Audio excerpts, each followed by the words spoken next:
Olá, meu nome é Arthur e eu estou aqui para apresentar o meu trabalho LGBTIs nas eleições de 2020, origem social, trajetória partidária e competitividade eleitoral.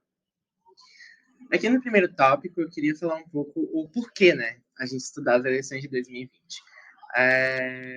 Quando a gente parte para a literatura de carreiras políticas, a gente tem um consenso de que as eleições a nível local, né, a política a nível municipal, elas são a porta de entrada da carreira política. Elas são entendidas como o primeiro passo para se ir ascendendo na carreira política. E quando a gente olha especificamente para a política LGBT, né, para as carreiras políticas LGBT, a gente vê um sucesso maior de candidaturas a nível municipal do que a nível nacional e a nível estadual.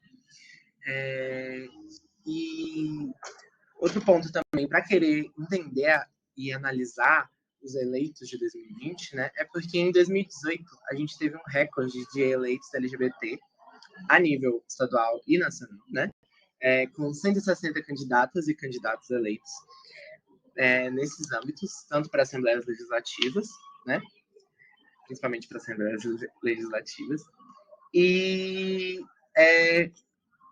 a partir disso esperava-se um número maior de eleitos LGBTs em municípios também, o que não aconteceu. Né?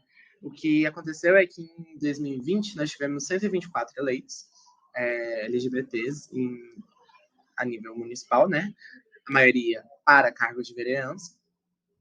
E, bom, é buscar entender quais seriam, né, as realidades dessas pessoas a nível municipal, né?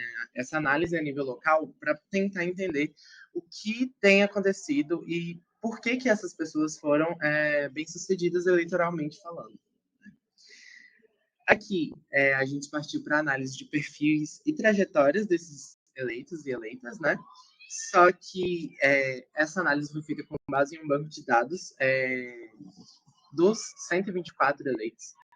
E, bom, a partir disso a gente vê uma concentração partidária em partidos de esquerda, mas não é absoluta, porque a nível municipal a gente vê também diversos partidos de direita abarcando candidaturas LGBT, como o Podemos, principalmente, é um desses partidos que mais teve candidaturas eleitas quando a gente bota só os partidos de espectro de centro-direita.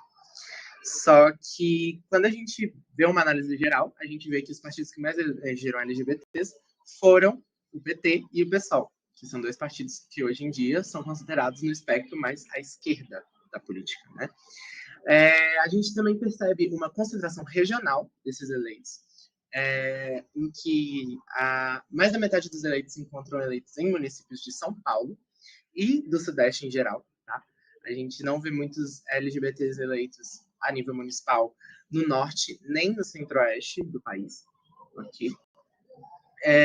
Aqui também vale a gente destacar as candidaturas trans como um sucesso eleitoral esse ano. Em 2016 nós tivemos 8 pessoas trans eleitas somente, e em 2020 esse número saltou para 35 eleitas, né?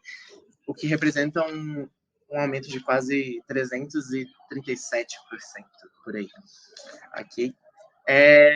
E, bom, analisando as trajetórias sociais e políticas dessas pessoas, a gente vê que a maioria deles tem atuação no movimento estudantil e também são figuras conhecidas na comunidade local.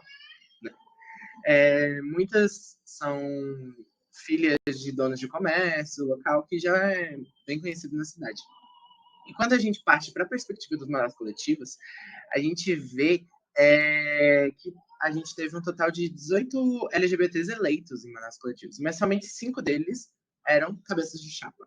Ou seja, a maioria dos LGBTs eleitos em mandatos coletivos foram eleitos sem ser o rosto do mandato. Ok?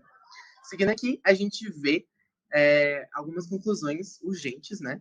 A gente vê que apenas 23% dos LGBTs eleitos dos LGBTs que se candidataram em 2020 foram eleitos.